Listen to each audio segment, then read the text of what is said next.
Bonsoir à tous.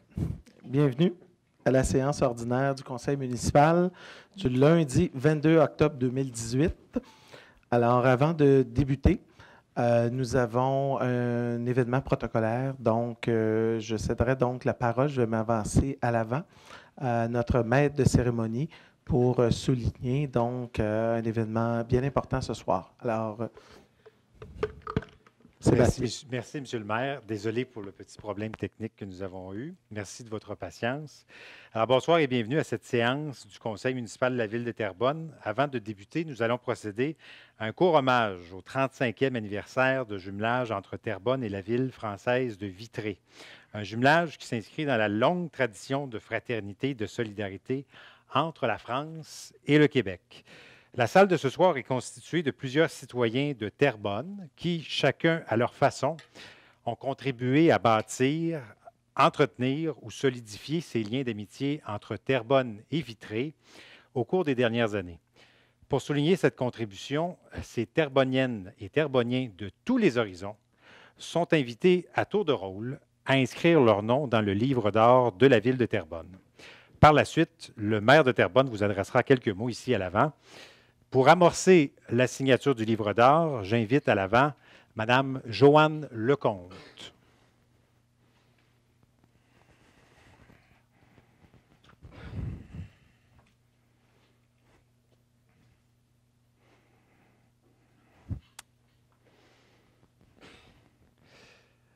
Par la suite, ça va être Mme Françoise Martin. Elle n'est pas là. Monsieur Daniel Lecomte.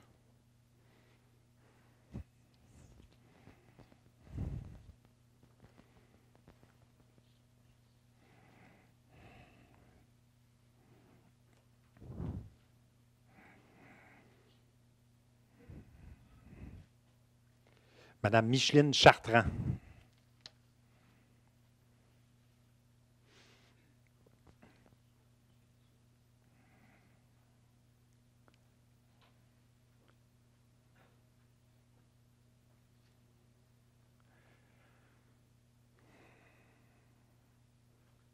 Monsieur Paul Giroux.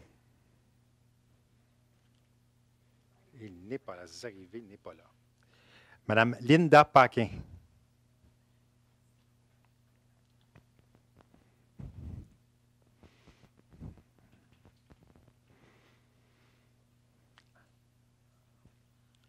Ensuite, ça va être Monsieur Ghislain Paquin, qui est à ses côtés.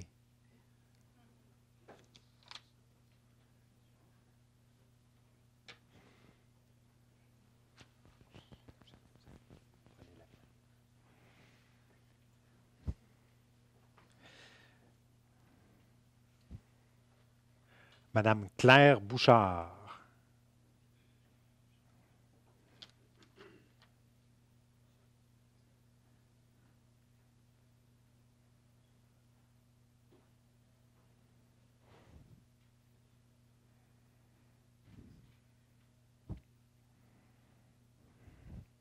Madame Lucie Poitras.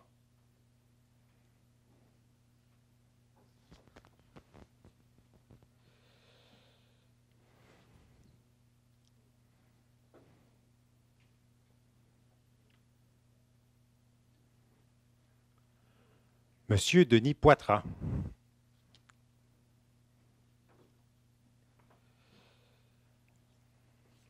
On ne peut pas faire une deuxième rangée. On va partir une deuxième rangée. Restez en avant comme ça. Vous allez voir. Les gens vont vous suivre. Ça va y aller tout naturellement. Vous allez voir M. Poitras. Monsieur. Oui, c'est ça, M. Poitras. Madame Nicole Quintal.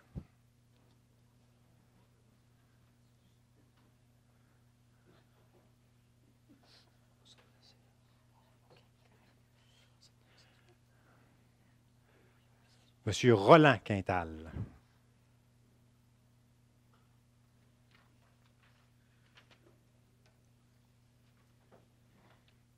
Monsieur André Fontaine.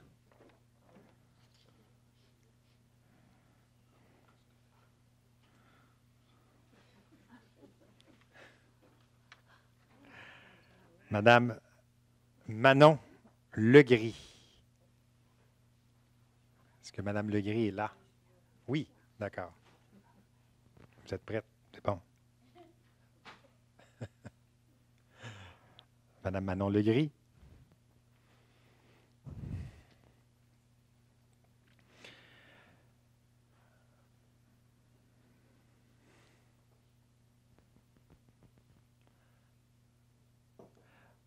Mme Chantal Leblanc?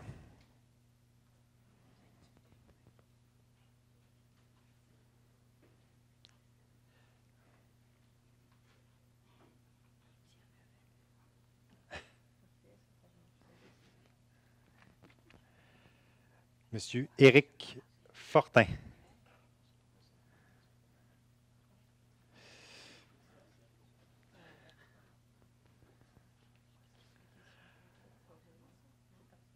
Monsieur Jean-Noël Héroux?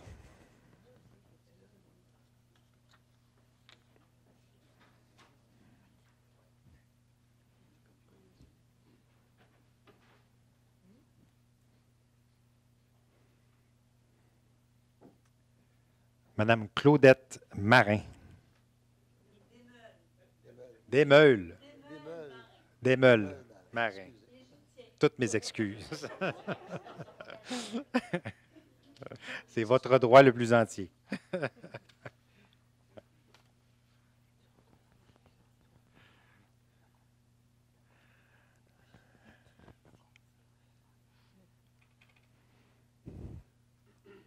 Monsieur Rénald Desmeules-Marin? Non.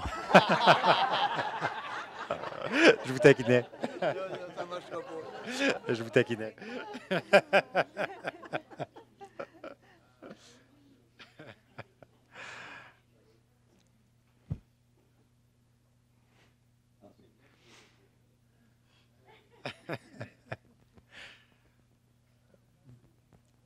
Madame Frédérique Chevalier?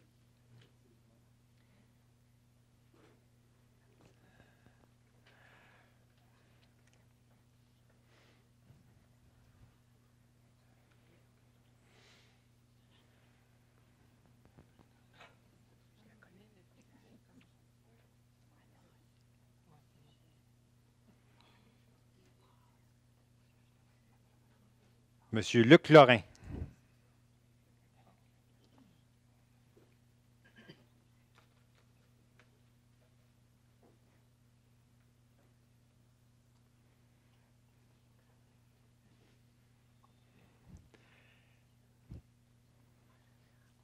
Finalement, Madame Louise Sirène?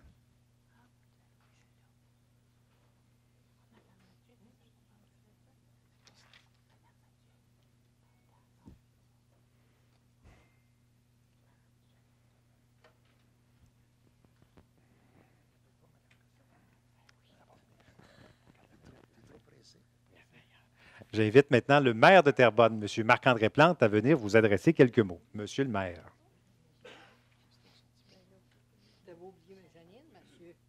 Le mot est là. Alors, bonsoir à tous. Alors, chers concitoyens, chères concitoyennes, avant de débuter la séance de ce soir, la Ville de Terrebonne tenait à souligner le 35e anniversaire du jumelage entre la ville française Vitré et la Ville de Terrebonne. Cette année marque le 35e anniversaire du jumelage entre Terrebonne et Vitré. 35 ans de partage, de belles rencontres, d'amitié et de découvertes, mais surtout de plaisir. De par les échanges qu'il suscite, ce jumelage est une véritable richesse pour les citoyens de Terrebonne. Pas plus tard qu'en septembre dernier, une trentaine de citoyens de Vitré étaient en visite à Terrebonne, soulignant ainsi ce 35e anniversaire de nos relations entre les deux villes. Cette visite fut un succès sur tous les aspects. Elle a permis à nouveau d'enrichir cette fraternité entre les deux villes. Près d'une trentaine de citoyens ont inscrit ce soir leur nom dans le livre d'or. Parmi ces citoyens et citoyennes de Terrebonne, certains ont chaleureusement accueilli des familles dans leur demeure. D'autres ont même été en séjour dans cette municipalité Vitré afin de nourrir ces liens d'amitié, alors que d'autres encore, nos piliers, participent étroitement à la coordination et à la logistique des visites sur une base périodique. À leur façon, ceux-ci ont tous et toutes contribué à forger les liens entre nos deux villes au fil des années. Votre participation à ce jumelage par de petits gestes ou de grands gestes font de vous des ambassadeurs de notre communauté outre-mer. Nous tenions à votre présence ce soir, tous sans exception, vous réunir afin de vous montrer le meilleur d'entre nous, que nous sommes des citoyens généreux, ouverts et accueillants. La richesse de notre patrimoine bâti qu'est notamment l'île des Moulins et aussi la variété des événements et des projets culturels qui animent notre ville et qu'on a eu l'occasion de montrer à plusieurs reprises lors de cette visite de nos amis de Vitré. Mais vous avez remarqué que parmi les signataires ce soir, il y a une contribution importante et essentielle qui reste à souligner. C'est celle de Mme Janine Cossette, présidente du comité de jumelage. Nous tenions à vous rendre hommage ce soir et de façon plus particulière. Madame Cossette, vous portez à bout de bras, avec un infatigable dévouement, cette relation unique entre la ville de Terrebonne et Vitré. À vous seul, vous constituez sans l'ombre d'un doute le socle de ce jumelage amorcé il y a plus de 35 ans. À vos quelques 12 séjours au sein de la communauté de Vitré, vous incarnez le visage humain, la sincérité et l'authenticité de Terrebonne avec ses liens avec la France. Sans vous, Mme Cossette, cette relation entre Vitré et Terrebonne n'aurait pas le même sens qu'aujourd'hui. Au nom de la Ville de Terrebonne et du Conseil municipal, j'invite donc Mme Janine Cossette, présidente du comité de jumelage entre Terrebonne et Vitré, à venir signer le livre d'or, marquant ainsi son nom dans l'histoire de la Ville de Terrebonne. Mme Cossette.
J'inviterai maintenant Mme Cossette à adresser quelques mots.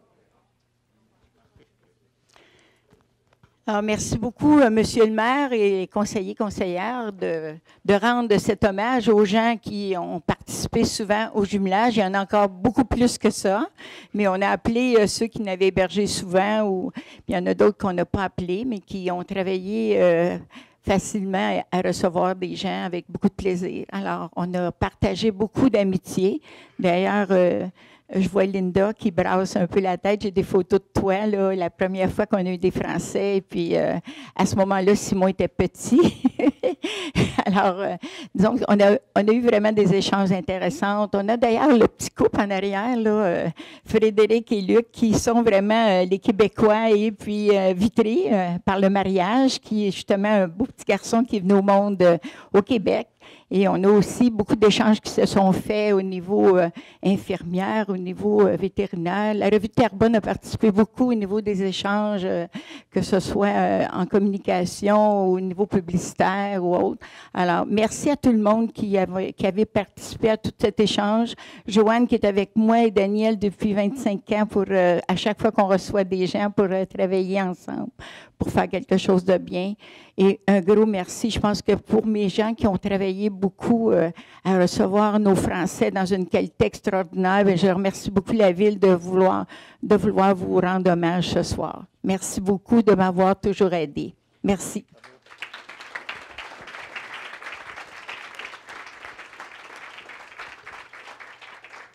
Alors, cela conclut la signature du livre d'or. J'invite maintenant l'ensemble des signataires. Non, attendez, par la suite, la séance du conseil municipal débutera. On va juste débuter ça dans quelques petites secondes. Le temps de replacer le lutrin. Richard, merci.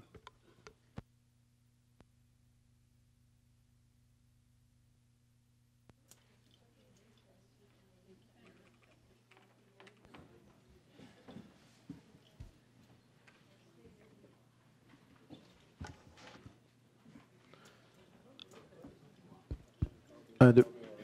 Okay. Alors, rebonsoir à tous.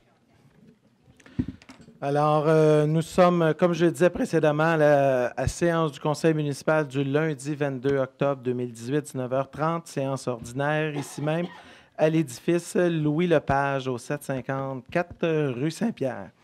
Alors, Monsieur le greffier, je vous laisserai d'abord pour le dépôt de documents pour ce soir. Alors, Monsieur le greffier. Merci, Monsieur le maire. Alors, je vais déposer le rapport d'embauche des employés temporaires conformément au règlement numéro 633, le rapport relatif à l'imposition de mesures administratives et disciplinaires conformément au règlement numéro 667 et les procès-verbaux du comité exécutif des séances tenues les 3 et 10 octobre 2018. Alors, pour ce soir, pour l'ouverture de la séance, Mme Brigitte Villeneuve proposait, appuyée par Nathalie Ballavance. Ce soir, il n'y a pas de déclaration d'intérêt des élus concernant des points à l'ordre du jour. J'aurais besoin donc d'un proposeur pour l'adoption de l'ordre du jour de ce soir, M. Éric Fortin, puis de Yann Maisonneuve. Simplement prendre note que l'ordre du jour, donc le procès-verbal de la séance ordinaire tenue le 9 octobre sera déposé lors de la séance du conseil municipal du 12 novembre prochain. Donc, juste prendre note là, que celle-ci sera entérinée à ce moment-là. Alors, nous arrivons donc à la toute première période des questions. Alors, juste rappeler brièvement les consignes. 5 minutes, incluant la réponse qui est donnée, maximum 2 questions. Alors, les citoyens qui veulent s'avancer, sachez que ça ne peut être des sujets qui sont déjà planifiés à l'ordre du jour. Donc, simplement des questions pour des sujets qui ne sont pas planifiés à l'ordre du jour. Donc, s'il y a des gens, je vous invite donc à vous avancer à l'avant. Je ne vois personne s'avancer à l'avant pour la toute première période de questions, ce qui m'amène à la deuxième, qui est la période de questions en ligne. Donc, je vais juste retrouver mon document à cet effet. Non, je l'ai ici. Alors, nous avons reçu ce soir une question provenant d'un citoyen. Je vais m'assurer qui est M. Michel Desormeaux, qui réside au 1332 rue Dollard. Alors, M. Desormeaux dit donc que depuis 1982, il habite sur la rue Dollard, qui est située dans le secteur de l'île Saint-Jean, donc sur la rue Dollard. Et au fil des ans, la recrudescence du nombre d'automobilistes qui empruntent les routes 25 et 640 et le bruit naturellement occasionné par le déplacement en continu à augmenter, et ce à partir de 5h30 le matin, tous les matins, jusqu'en soirée, bien entendu. Donc, il y a davantage de bruit. Il dit qu'il y a davantage d'émanations d'essence qui se font de plus en plus sentir à sa résidence et donc dans sa cour. Il demande au conseil si des actions, des demandes concernant des barrières anti-bruit, style barrière en saule, ont été envisagées. Sinon, à quoi devrais-je s'attendre, celui-ci, au cours des prochaines années et quels moyens nous comptons donc nous y prendre pour y arriver. Alors, M. Desormeaux, vous savez, M. Desormeaux, que lors de la dernière campagne électorale provinciale, la Ville avait formulé une série de demandes à l'intention des différents candidats provinciaux. On avait notamment suggéré donc l'élargissement entre l'île Saint-Jean jusqu'à la montée Masson, tout près de la 640, de l'autoroute 25, dans l'optique d'avoir une voie réservée pour les autobus, les taxis, les voitures électriques et le covoiturage, comme c'est le cas du côté de Laval, mais avec une voie qui soit concrètement faite. En même temps, le Conseil avait pris, je pense, la délicatesse d'ajouter que si on parle d'ajouter une voie sur la 25, il faut tout de suite prévoir des murs anti-son qui vont être assumés par l'agrandissement de cette autoroute-là. Et donc, c'est dans notre proposition, puis je tiens à vous dire que ça va être une condition sine qua non pour le Conseil, parce qu'on juge qu'effectivement, le bruit, le son, l'air, la qualité de l'air, etc., pour les citoyens, mitoyens, ce n'est pas exactement ce que les gens avaient il y a 25, 30 ou 40 ans dans ces secteurs-là. Et ce qu'on dit, c'est que le citoyen riverain ne peut être le seul contributeur à sa propre qualité de vie. Comme vous le savez, nos règlements, puis surtout au niveau municipal, demain matin, on pourrait effectivement dire on construit un mur anti-son.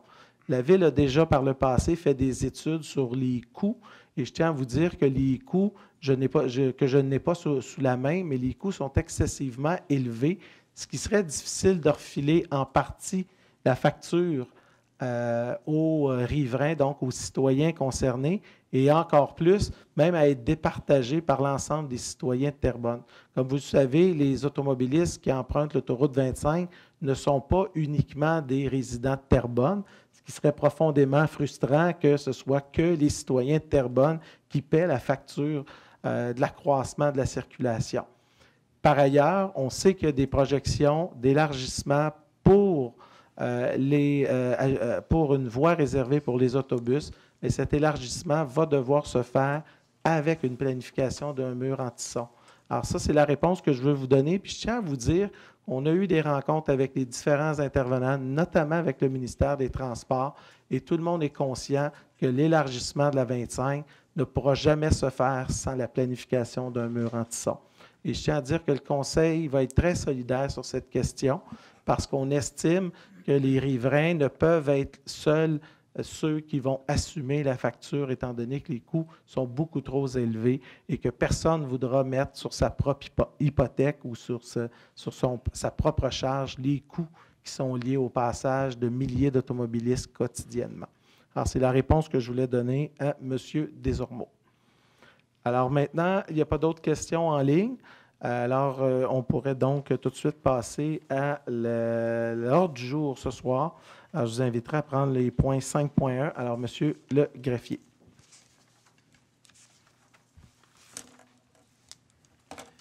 Oui, merci, M. le maire. Alors, point 5.1, que le règlement modifiant le règlement 707 décrétant l'acquisition d'un logiciel financier à la direction de l'administration des finances a fait d'augmenter l'emprunt d'un montant de 358 200 $ pour le porter à 1 845 000 $, financé sur une période de 8 ans et imposé et prélevé selon une taxe annuelle sur tous les immeubles imposables de la Ville, soit adopté sous le numéro 707-1. Le projet de règlement a été déposé, présenté, copie remise aux membres du Conseil présent lors de la séance du 9 octobre 2018. Alors, proposé par Mme Nathalie Ballavance, appuyé par M. Yann Maisonneuve. 5.2. Que le règlement modifiant de nouveau le règlement 486 décrétant des travaux de construction d'un poste de pompage de la Sablonnière afin de pourvoir à des travaux correctifs et de remplacement de 4 pompes dans le poste de pompage Marcel de la Sablonnière, d'inclure une partie du lot et d'exclure 4 lots de l'annexe B1 et d'augmenter le montant de l'emprunt à 7 264 000 $ au lieu de 6 032 460 et que ce règlement soit adopté sous le numéro 486-2. Le projet de règlement a été déposé, présenté, copie remise aux membres du Conseil présent lors de la séance du 9 octobre 2018. Alors, proposé par M. Serge Gagnon, appuyé par M. Réal Leclerc. Il a donné un avis de motion à l'effet de présenter, par laquelle il est déposé et présenté pour adoption de prochaine séance ordinaire ou extraordinaire le projet de règlement 702 décrétant les travaux de prolongement de la conduite d'égout sanitaire et de réfection de la chaussée sur la rue Marie-Josée entre la rue Joanne et la rue Camus et prévoyant un emprunt montant de 146 600 $. Copie du projet de règlement est remise aux membres du Conseil présent. Alors, avis de motion donné par M. Réal-Leclerc. Il a donné un avis de motion, un dépôt, une présentation pour adoption de prochaine séance ordinaire ou extraordinaire, le projet de règlement numéro 4001-4, modifiant de nouveau le règlement 4001 sur la paix de l'ordre et le bien-être en général afin de prévoir que seul le fait de consommer ou de fumer du cannabis est prohibé sur la place publique ou sur une piste cyclable. Cette copie du projet de ce règlement est remise aux membres du Conseil présent. Proposé, avis de motion donné par M. Danny Saint-Pierre, auquel je lui laisserai peut-être faire des éclaircissements. Tu vas le faire à la toute fin. Parfait. Alors, avant la période des questions. Merci. Alors, 5.5. Alors, il a donné un avis de motion à l'effet de présenter pour adoption de prochaine séance ordinaire ou extraordinaire un règlement modifiant le règlement numéro 574, décrétant les travaux d'aménagement de sentiers, de zones d'accueil, de zones d'interprétation, de plantation d'arbres, d'arbustes, de travaux d'architecture, de paysage des secteurs du marais et marécages du parc de conservation et pour en payer le coût, un montant d'emprunt de 2 305 442. Le tout afin d'augmenter le montant de l'emprunt d'un montant de 2 064 168 $ pour le porter à 4 369 300 $. Alors, l'avis de motion est donné par Mme Nathalie Ricard. Je donnerai quelques compléments d'information pour les gens qui nous suivent davantage sur le dossier du parc du Ruisseau de Feu. Ce qu'il faut savoir, c'est un projet, d'abord, sa superficie, c'est pratiquement l'équivalent de la superficie du Mont-Royal. En termes de superficie, c'est situé à l'extrémité est de Terrebonne, donc dans le secteur Lachenay. Il y a un quartier qui a été développé qui s'appelle Ruisseau de Feu. Il y a un projet aux abords donc, de la rivière des Mille-Îles et l'objectif de ce projet, essentiellement, la Ville de Terrebonne a obtenu des subventions pour l'équivalent de 2 millions de dollars, dont une bonne proportion provient de la communauté métropolitaine de Montréal. On a une échéance pour réaliser les travaux avant le 31 décembre 2019. Ce que je tiens à dire, c'est que c'est un dossier qui perdure depuis nombre d'années et pour lequel la Ville de Terrebonne avait des engagements de protection de l'environnement. Alors aujourd'hui, je vous annonce qu'avec ce projet-là, on vient clairement camper dans le développement de l'avenir de notre ville, qu'il n'y aura pas de développement sur les terrains qui sont visés. On parle d'une superficie qui est relativement importante. Il y a eu une rencontre qui a été réalisée avec les citoyens au cours du mois de septembre pour leur représenter un peu l'historique du projet, de façon à entendre aussi les préoccupations des gens vis-à-vis ce projet dans le secteur du parc de Ruisseau de Feu. Ce que je veux vous dire, c'est qu'on a entendu les propos, notamment des citoyens qui désiraient avoir plus de sentiers pour pouvoir circuler dans ce secteur-là. Et donc, le projet aujourd'hui qui est entériné, c'est un projet qui donne encore plus d'espace et de sentiers réservés pour la marche, donc pour les citoyens dans ce secteur-là, dans le cadre d'une phase 1 et 2 qui vont être réalisées. Je sais que les citoyens dans ce secteur-là attendent depuis nombre d'années que ce projet-là se réalise. Eh bien, ce soir, je tiens à vous dire que ce projet va se réaliser au cours de la prochaine année. Alors, ce sera une deuxième annonce qu'on fait dans l'année 2018 et 2019. On a eu le fameux quai au parc Aristide de Laurier, donc le quai qui donne accès aux gens du secteur de Lachenay à l'eau, donc à la rivière des Mille-Îles, et maintenant celui du Ruisseau de Feu. Un deuxième élément là, dans une même année qui est annoncé. Je pense que c'est un projet qui était très attendu et pour lequel tout le Conseil en est bien fier. Alors, donc voilà pour les explications du point 5.5. Alors maintenant, 5.6. Oui, merci, M. le maire. Alors que la Ville de Terrebonne demande au ministère de la Justice... Attendez, je n'ai pas fait... Non, c'est un avis de motion, Nathalie Ricard. Nathalie Ricard. Oui, c'est Nathalie Ricard. Alors, 5.6, que la Ville de Terrebonne demande au ministère de la Justice de procéder aux démarches visant la nomination d'un nouveau juge municipal à compter du 2 mars 2019, suite au départ à la retraite à cette même date de l'honorable juge Robert Beauséjour. que copie de la présente soit transmise au ministère de la Justice et que le maire ou le maire suppléant, le greffier ou l'assistant greffier soit autorisé à signer pour le nom de la Ville de Terrebonne les documents jugés nécessaires ou utiles afin de donner plein effet à la présente résolution. Alors, c'est proposé par M. Robert Morin, appuyé par M. Danny Saint-Pierre. Alors que suivant la résolution du comité exécutif du 17 octobre 2018, le Conseil de la Ville de Terrebonne autorise la création d'un comité spécial portant sur l'itinérance et la toxicomanie, ayant pour mandat dans les 6 mois suivant sa création de dresser un portrait de la situation de l'itinérance et de la toxicomanie et de recommander au comité exécutif des pistes de solution à ces problématiques que le Conseil municipal recommande la nomination et nomme sur ce comité M. André Fontaine, conseiller municipal, M. Simon Paquin, conseiller municipal, M. Danny Saint-Pierre, conseiller municipal, et que le comité soit autorisé à s'adjoindre les personnes et représentants suivants, à savoir 2 représentants de la direction de la police et 1 représentant de la direction du loisir et vie communautaire, M. Pierre Fitzgibbon, député provincial de Terrebonne, M. Michel Baudrillard, député fédéral de Terrebonne, 1 représentant du CIS Lanaudière, la lutte, un représentant de le Café de rue solidaire Terrebonne, le travail de rue, le trajet et 2 citoyens à être choisis par les conseillers municipaux membres du comité. Alors, c'est proposé par M. André Fontaine, appuyé par M. Danny Saint-Pierre. Avant de passer au point suivant, c'est un autre sujet à l'ordre du jour que je me permets quand même de souligner. Je veux, dans ce premier temps, vous dire que ce dossier qui a été annoncé vendredi dans le cadre de la Nuit des sans-abri, ici même, qui s'est tenu à Terrebonne avec un nombre d'organismes qui ont été mobilisés au parc Saint-Sacrement. Vous savez, depuis quelques mois, plusieurs citoyens nous ont fait part et organismes nous ont fait part qu'il y a des enjeux qui sont liés à l'itinérance à Terrebonne et notamment aussi liés à la toxicomanie. Vous savez, chaque soir, on a 30 personnes qui sont hébergées dans des organismes ici même à Terrebonne. On sait que Terrebonne est maintenant une ville de plus de 100 000 habitants et on réalise qu'il y a des enjeux des villes urbaines qui sont liés à l'itinérance, mais aussi à la toxicomanie. Alors, on sait qu'il y a certains quartiers qui vivent un peu plus. Je sais que M. le conseiller du Vieux-Terrebonne, M. Fontaine, nous en a parlé. Et on s'est dit comme conseil, avant de faire quoi que ce soit ou d'annoncer quoi que ce soit, on a besoin d'avoir un portrait de situation qui va être fait notamment avec les organismes du milieu. On a besoin de mieux comprendre les enjeux parce que comme ville, il faut cibler comment on peut être aidant et comment on peut être un catalyseur sur ces enjeux, notamment avec l'expertise de nos policiers, mais aussi des organismes communautaires, des gens du réseau de la santé. Et donc, l'annonce de ce soir, pour nous, moi, c'est un dossier qui me tient beaucoup à cœur, puis je sais qu'il y a beaucoup de citoyens qui nous en parlent, qui nous demandent d'être proactifs.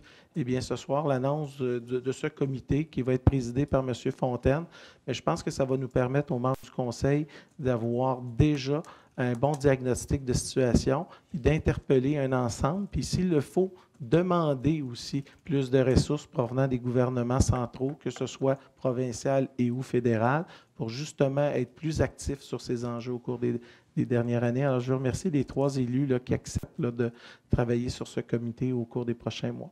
Alors, voilà. Alors, le point 7.1.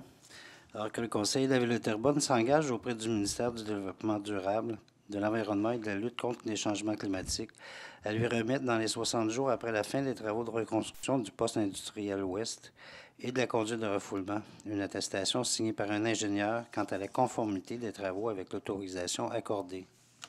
Alors, proposé par M. Réal Leclerc, appuyé par M. Serge Gagnon.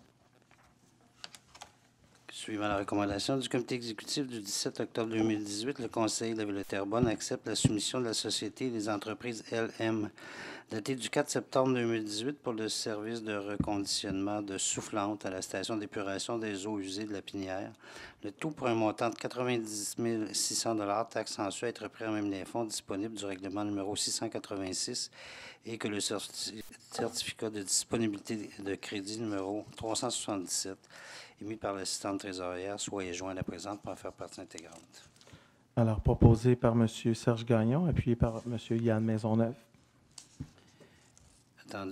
Suivant la recommandation du comité exécutif du 17 octobre 2018, le Conseil de la Ville de Terrebonne accepte la soumission de la société Groupe Solex Incorporée, datée du 25 septembre 2018 pour des travaux de remplacement de 2 conduites d'air et étangs de Terrebonne. Pour les étangs de Terrebonne, le tout pour un montant de 98 715 $ taxes su, à être pris à même les fonds disponibles du règlement numéro 686 et que le certificat de disponibilité de crédit émis par l'assistante trésorière portant numéro 378 soit et est joint à la présente pour en faire partie intégrante.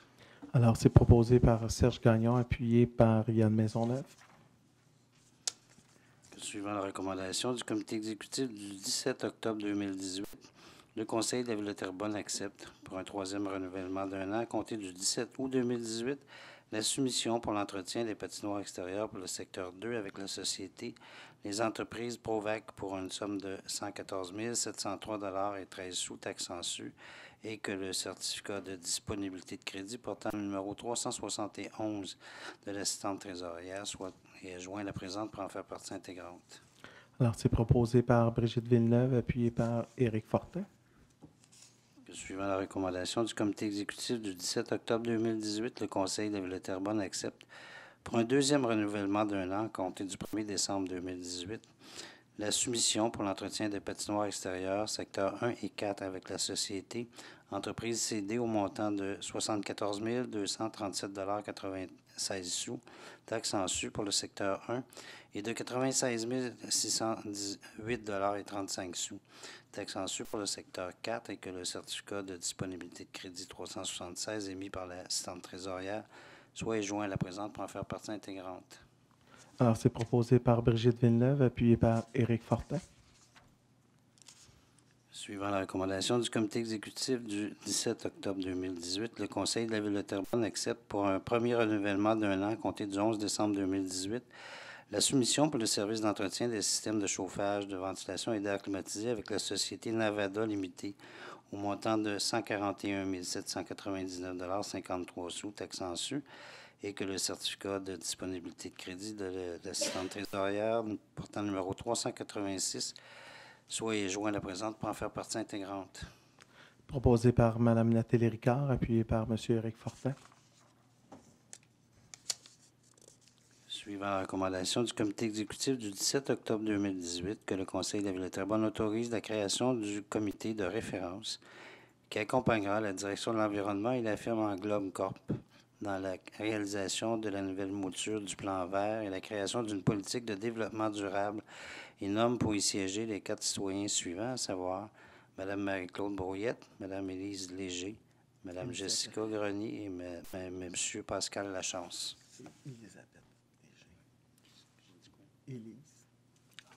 Elisabeth Léger. Voilà. Élisabeth Léger, juste pour les gens qui avaient mal compris, non, Élise Léger. Alors, c'est proposé par Yann Maisonneuve, appuyé par Nathalie Ricard. Alors, 7.8. Alors que le comité suivant la recommandation du comité exécutif du 17 octobre 2018, le Conseil de la Ville de Terrebonne autorise, tel que prévu à l'article 3.4 du règlement 718, créant les commissions du Conseil, la nomination des citoyens Kim Lalanne et Pascal Lachance, afin que ceux-ci puissent assister pour une durée d'1 an aux rencontres de la Commission de développement durable, de l'environnement et de la mobilité. Alors, proposé par M. Yann Maisonneuve, appuyé par Mme Nathalie Ricard. Simplement, vous soulignez qu'au cours des derniers mois, il y a eu un appel. Toi, tu en parlais dans ta minute du conseiller ou tu veux le faire tout de suite? Effectivement. Toi, tu as le même micro que moi, là, finalement. Effectivement, M. le maire, j'avais pensé peut-être le faire tout à l'heure pendant la Parfait, période. merci. Bon, merci. Alors, 7.9 maintenant. Alors que le Conseil de la Ville de Terrebonne s'engage auprès du ministère du Développement durable, de l'Environnement et de la lutte contre les changements climatiques à lui remettre dans les 60 jours après la fin des travaux de préparation du concept d'aménagement des plans et devis ainsi que la surveillance des travaux de construction d'égouts pluviales et sanitaires, d'aqueducs et de fondations de rues, de pavage, d'intégration d'utilité publique sur la rue Yves-Blais dans le secteur de la croisée urbaine, une attestation signée par un ingénieur quant à la conformité des travaux avec l'autorisation accordée. Alors, c'est proposé par M. Réal Leclerc, appuyé par M. Serge Gagnon. Alors, 8.1, Je crois qu'il y a un citoyen qui doit être dans la salle parce qu'il souhaite venir s'exprimer. Alors, je l'inviterai à se lever à l'avant, si c'est le cas. Alors, ici, on parle d'un appel concernant le dossier de démolition CD 2018-32 au 1270 rue Louis. C'est vous. Alors, juste vous avancez au micro. Est-ce que tu veux faire la lecture d'abord, puis après, on va l'entendre? Donc, on va faire la lecture, On va avoir lecture, du projet des considérants ou des attendus. Attendu la demande de démolition de l'immeuble du 1270 rue Louis, formulée par M. Mario Taitz en date du 19 juillet 2018. Attendu l'audition de cette demande tenue par le comité de démolition en date du 9 août 2018. Attendu la décision rendue par le dit comité à l'effet d'accepter le projet de démolition sous certaines conditions et transmise à M. Taitz en date du 16 août 2018. Copie étant jointe à la présente résolution. Attendu que M. Taitz a fait appel à la décision dans le délai prescrit conformément au règlement numéro 449 et que le Conseil de la Ville entend l'appelant lors de la séance d'aujourd'hui, le tout tel que prescrit par le règlement numéro 449. Alors, bonsoir. Veuillez-vous nommer votre adresse? Oui, mon nom c'est Mario Taitz. Mon adresse est les 8 places de Triocourt à Lorraine. Et puis, éventuellement, je souhaite retourner vivre à Terrebonne, les 1270 rue Louis. C'est ça. Donc, vous êtes propriétaire de ce terrain-là. Je suis propriétaire du terrain, Parfait. oui, avec une maison dessus, là, oui. Oui, excellent. Alors, on vous écoute. Je présume que vous avez vu les indications du comité de démolition qui vous indiquait qu'effectivement, on accepte le fait que vous puissiez démolir donc la maison actuelle, mais avec certaines conditions. Ce que je comprends, c'est que si vous faites appel, c'est que ces conditions-là, vous n'êtes pas nécessairement d'accord. Alors, on aimerait vous entendre ce soir. En fait, c'est que ça me complique un peu, en fait, la démolition de la maison parce que j'avais fait appel à des entrepreneurs pour démolir la maison. Et puis, évidemment, la Ville aussi, quand j'ai rencontré la Ville, ils m'ont dit que je pouvais peut-être voir si, pour ne pas avoir à toucher la vente riveraine, parce que c'est le mur de fondation, la maison est construite, un mur de fondation est carrément dans l'eau. Donc, ce mur de fondation-là sert pour éteindre la terre de la bande riveraine. Ouais. Et puis, là, c'est sûr que quand j'ai rencontré la Ville, ils m'ont dit, écoutez, ça serait peut-être bien de démolir la maison, mais conserver les fondations parce que ça permet de garder pour ne pas toucher la bande riveraine. On parle ici de la fondation qui donne sur la bande riveraine. Là, sur la bande riveraine, parce que toute la maison, toutes les fondations, c'est dans la bande riveraine, à 100 en fait, 90 Et puis, la Ville m'autorise à démolir la maison, sauf qu'on m'autorise aussi à garder une partie du mur de fondation qui est dans l'eau, en fait, le long de la rivière. Sauf que quand j'ai consulté les entrepreneurs, ils m'ont dit, écoute, ils disent, parce que si on touche à la bande riveraine, s'il y a un appel, s'il y a une plainte, là, on arrête les travaux. On ne peut pas toucher à ça parce que ça prend un permis du ministère de l'Environnement, de un. Et de deux, c'est que les coûts ne sont pas les mêmes.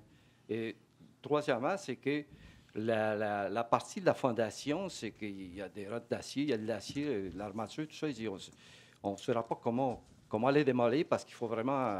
Attendez-moi, M. Taitz. Oui. Vous avez amené un élément, peut-être que Mme Chicoine, qui est à la direction de l'urbanisme, pourrait nous éclairer.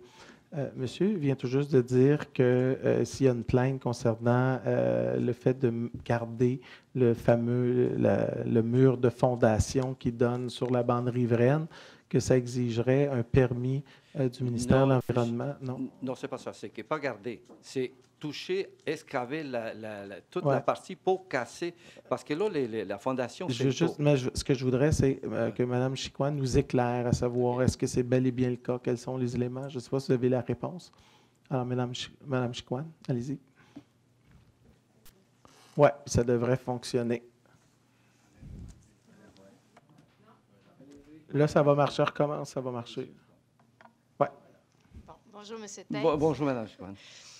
Donc, au niveau de la bande riveraine, effectivement, il y a des dispositions réglementaires à la bande riveraine. Oui. On ne peut pas faire presque rien dans une bande riveraine, effectivement. Oui. Cependant, ou peut-être que j'appliquerai une nuance sur le propos que vous avez avancé, c'est que, en fait, c'est la Ville qui délivre des permis dans la bande riveraine, ce n'est pas le ministère de l'Environnement. C'est-à-dire que si vous touchez à la bande riveraine, effectivement, il y a des travaux qui sont permis dans la bande riveraine, des travaux qui ne sont pas permis dans la bande riveraine, puis c'est la municipalité qui contrôle ces éléments-là, et non directement le ministère. OK, je comprends. C'est bien? Je comprends, oui.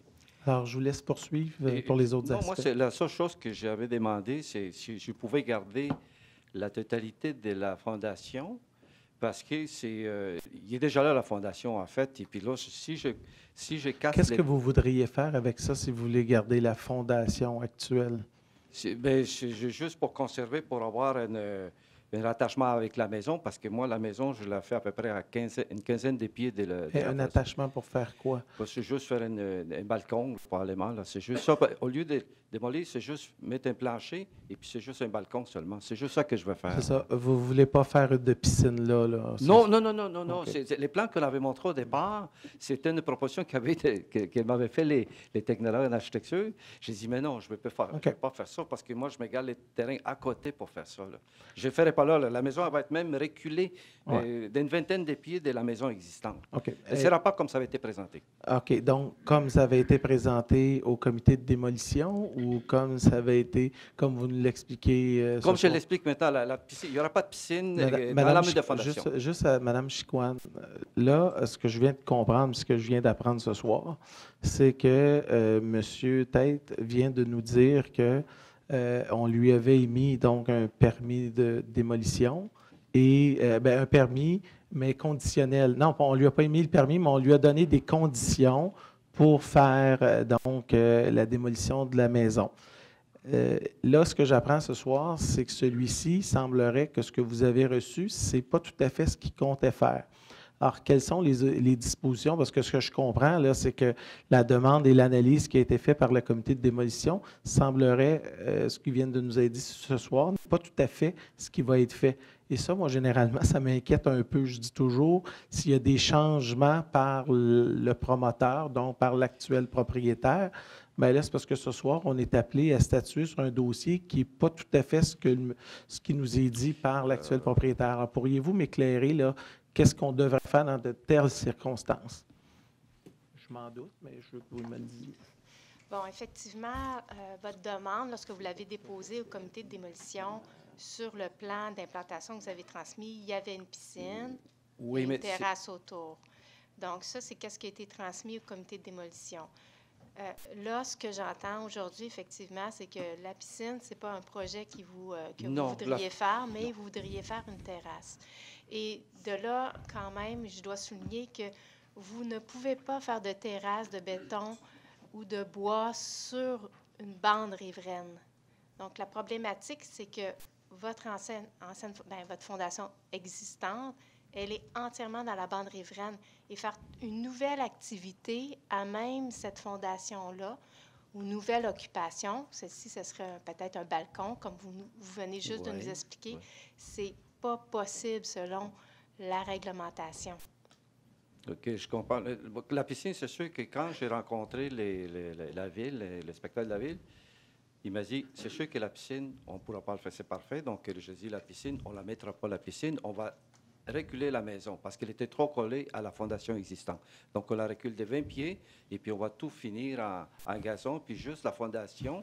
Juste faire ce que je veux vous dire ce soir, M. Tête, c'est que la décision qui a été prise par le comité de démolition, elle a été basée sur des informations dont ce soir, vous nous dites qui ne sont pas tout à fait exactes, donc qui ont évolué.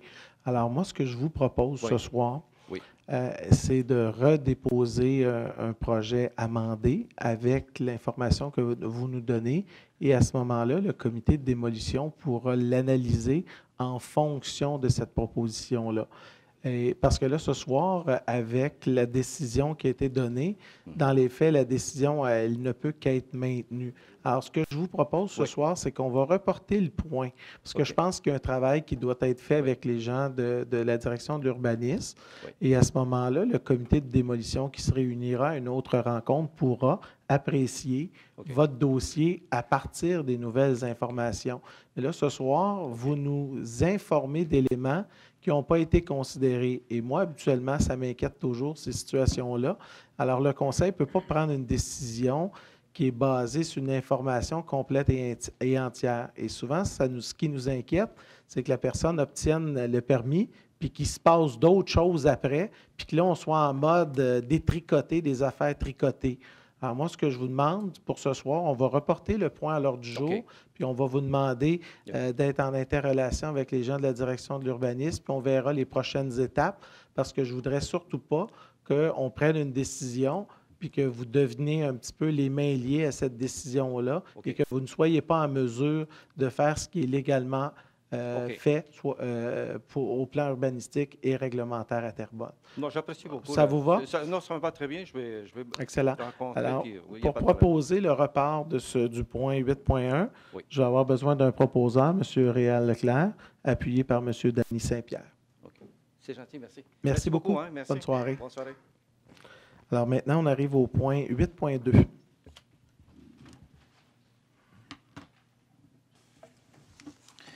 Alors que le conseil municipal autorise le greffier à rembourser le dépôt versé lors de l'ouverture du dossier de démolition de l'immeuble situé au 4335 rue du Faisan, considérant que le requérant a rempli l'ensemble de ses obligations à l'égard de la Ville. Alors, proposé donc par M. Danny Saint-Pierre, appuyé par Réal Leclerc. 8.3. Que le Conseil de la Ville de Terrebonne donne suite aux recommandations du Comité consultatif d'urbanisme du 27 septembre 2018 et adopte à l'égard de chacune des demandes de PIA énumérées au point 1 à 15 et dont le Conseil a pris connaissance. Alors, proposé par M. Réal Leclerc, appuyé par M. Éric Fortin. Est-ce qu'il y a des gens qui souhaitaient s'exprimer sur les différents dossiers? Non, il n'y en a pas. C'est après? OK. On te laisse aller. Maintenant, on arrive au point 10.1. 10.1, suivant la recommandation du comité exécutif du 17 octobre 2018, que le maire ou le maire suppléant et greffier ou l'assistant greffier soit autorisé à signer pour et au nom de la Ville de Terrebonne la lettre d'entente numéro 2018-05 à intervenir avec la Fraternité des policiers de la Ville de Terrebonne incorporée concernant la prolongation du projet UMI, c'est-à-dire Unité mobile d'intervention 2018. Alors, proposé par Danny Saint-Pierre, appuyé par Nathalie Bellavance. Je présume que M. Saint-Pierre va parler pourquoi on prolonge dans son mot comme président. Ben non, c'est bon. Alors maintenant, 10.2. Entendu la demande de révision salariale déposée par la vérificatrice générale de la Ville de Terrebonne le 25 avril 2018. Attendu qu'il est proposé et secondé que le salaire de la vérificatrice générale pour l'année 2018 soit révisé pour s'établir à 153 750 $ basé sur une valeur pour 2017 de 150 000 $ avec une augmentation de 2,5 % de janvier à compter de janvier de 2018, que cette rémunération soit effective et rétroactive au 1er janvier 2018 et que, tel que prévoit la loi, le salaire de la vérificatrice générale soit compris à l'intérieur du budget qui lui est confié. Alors, proposé par Nathalie Bellavance, appuyé par Yann Maisonneuve.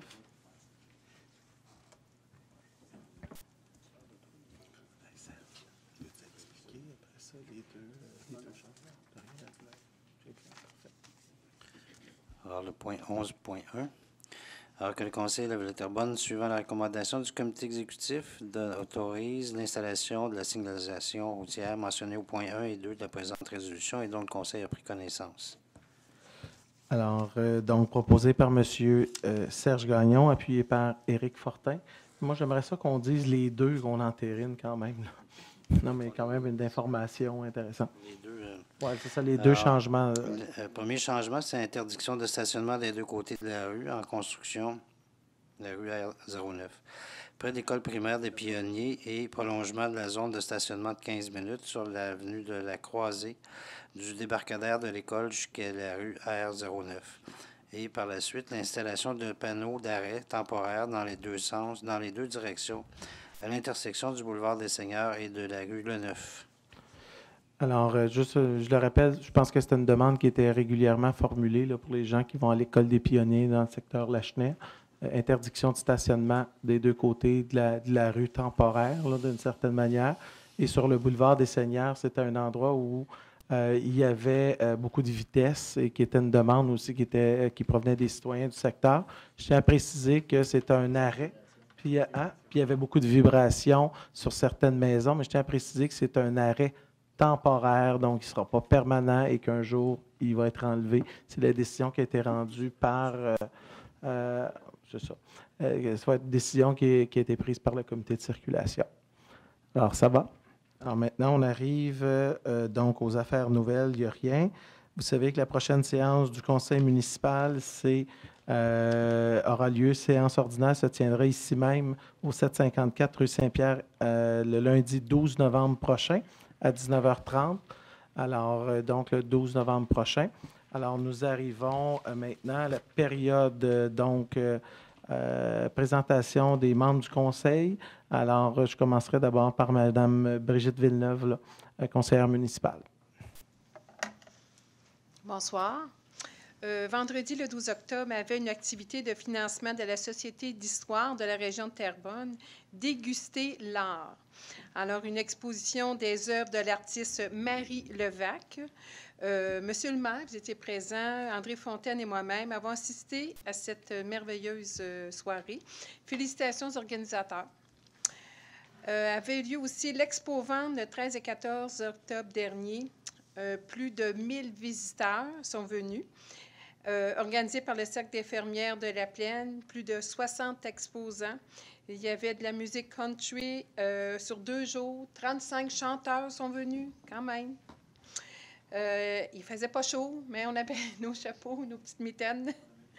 Monsieur le maire, Nathalie Bellavance, Dany Saint-Pierre et moi-même avons assisté à cette belle exposition d'Expo-Vente. Félicitations à Marie Descipri, présidente du Cercle des fermières de la Plaine et son équipe. Encore bravo. Je sais qu'elle m'écoute. Alors, merci, Marie. Je fais un merci à quelqu'un qui est ici dans la salle, Monsieur Jean-Marc Gilbert. Merci beaucoup, Jean-Marc, le journaliste à la revue Terrebonne, pour l'article dans le Plénois à mon égard. Merci beaucoup. Bon. C'est tout. Alors maintenant, on arrive à M. Robert Morin. Parce que là, ça va me gêner. Moi aussi, il va falloir que je le remercie à chaque fois qu'il parle de moi. Puis il ne sera pas content. Si une fois je ne le fais pas, il va dire qu'il n'est pas content de l'article. Ouais, ben là, moi, je ne juge pas et je ne critique pas, vous savez. Hein? Jamais, jamais. Robert Morin, donc conseiller municipal. Et là, je pense que vous cherchez un micro qui fonctionne. Oui, ça marche, ça marche. Là, à cause d'André. André, il est allumé. Ah. Ben oui, ça, on le sait que tu es allumé, mais ton micro aussi est allumé.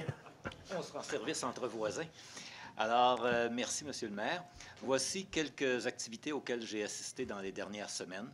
Le 11 octobre dernier, j'ai assisté à la présentation du PPU du Vieux-Terrebonne. Comme ça marche. Comme l'a indiqué Monsieur le maire, le prochain PPU sera celui du centre-ville. J'ai déjà offert mes services à Monsieur le maire. Soyez assuré que, quel que soit le poste qui me sera offert, je m'impliquerai activement à toutes les étapes de ce PPU qui me concerne directement.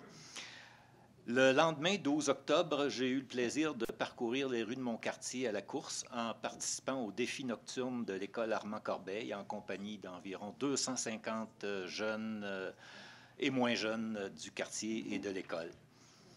Mercredi dernier, le 16 octobre, j'ai assisté à la remise des médailles de la gouverneure générale à 3 bénévoles qui ont vu leurs accomplissements honorés à juste titre.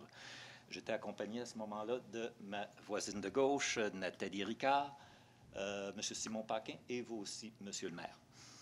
Félicitations encore une fois à messieurs Daniel Charbonneau, Jean Goyer et Richard Ross.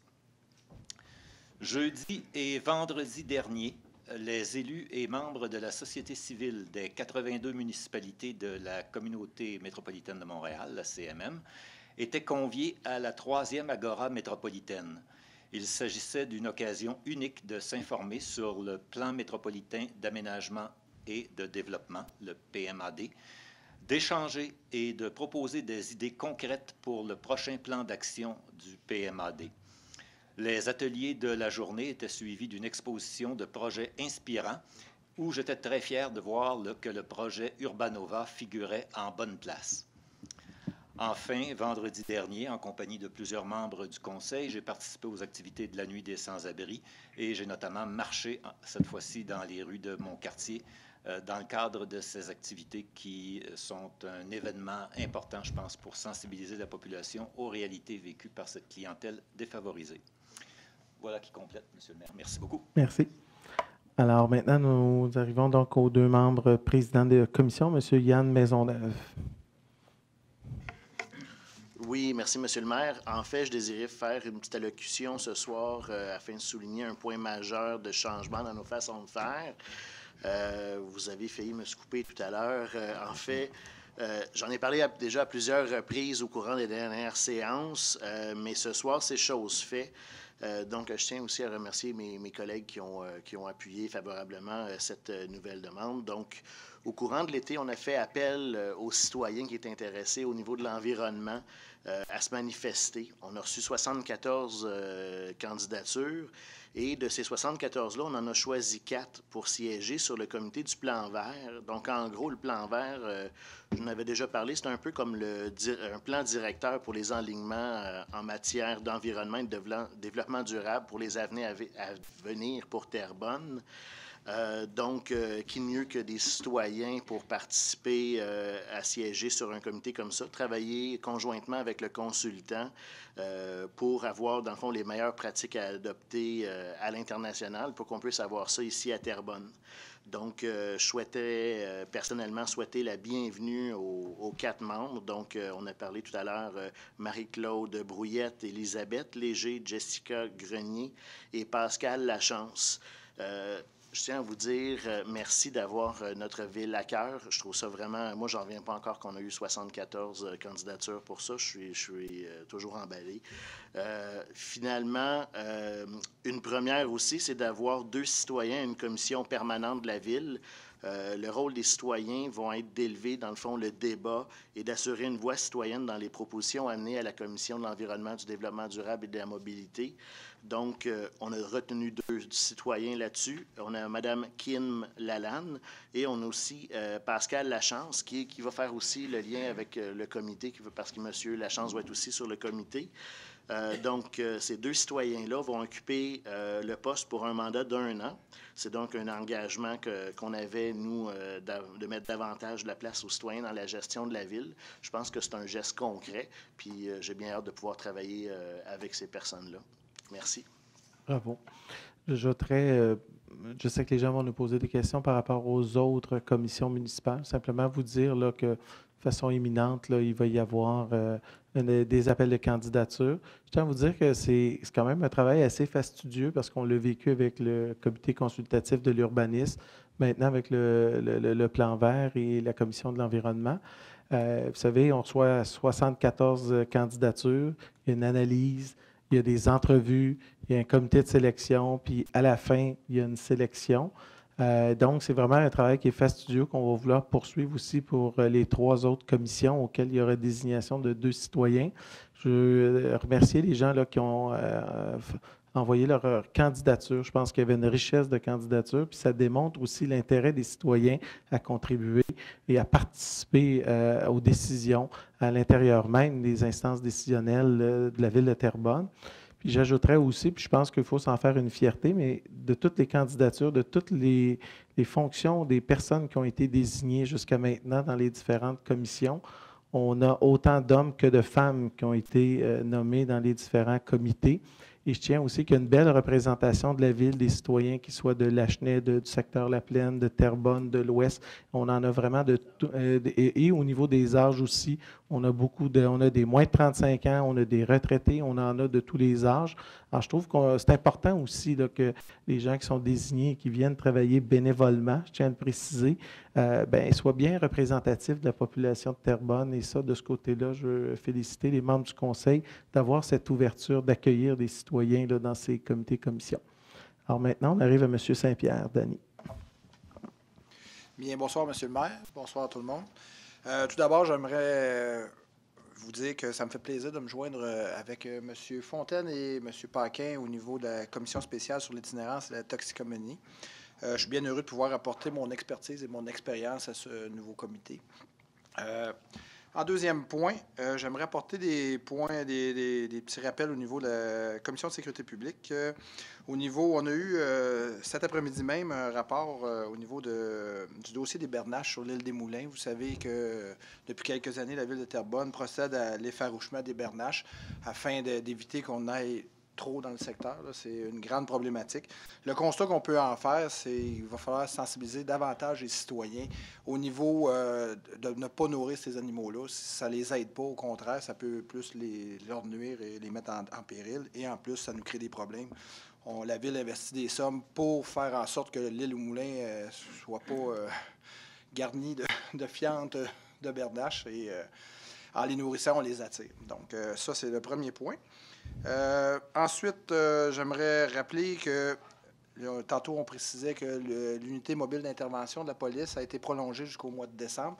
En bref, c'est pour faire suite à l'application de la nouvelle loi sur le cannabis. C'est pour faire l'application de 9 barrages d'ici le mois de décembre.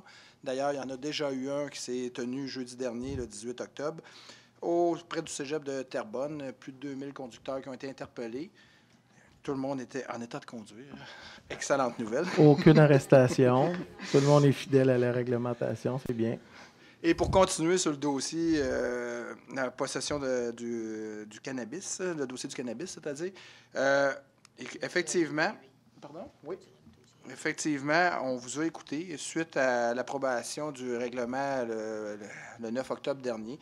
On a constaté, plusieurs conseillers ont reçu des appels, ont eu des commentaires à propos de la possession dans les lieux publics et la piste cyclable. Effectivement, c'est pour ça qu'on a apporté l'avis de motion pour permettre la possession. Ce qui sera interdit, clairement, c'est la consommation. De toute façon, le but du règlement, c'était d'assurer la sécurité publique. Donc, le fait de le posséder, ça ne nuit pas à la sécurité publique. À ce niveau-là, c'est dans ce sens-là qu'on est allé. Et dernier petit point. Vous savez qu'on a des secteurs chauds au niveau circulation, que ce soit le matin ou le soir. Et en septembre dernier, on a eu une problématique au niveau à la sortie de la plaine sur Gascon. Et nous avons fait mention à la police au niveau de porter une attention particulière dans les heures de pointe à ces points chauds-là. Et la police nous dit qu'ils ont déjà élaboré une stratégie d'intervention. Ils auront des policiers sur les lieux à être proactifs advenant des problématiques. Merci. Merci, M. Saint-Pierre. J'en profite sur l'enjeu d'abord du cannabis. Vous savez, la Commission a travaillé très fort dans les derniers mois et continue. Puis je pense qu'il faut envoyer un message aussi à la population. Les gens nous ont fait part que la réglementation qui a été adoptée était claire, était précise, mais en même temps, nous a fait part qu'il y avait certains aspects où il y avait lieu d'être, que ce soit bonifié. Je veux vous dire que rapidement, le Conseil s'est rallié à faire certains ajustements.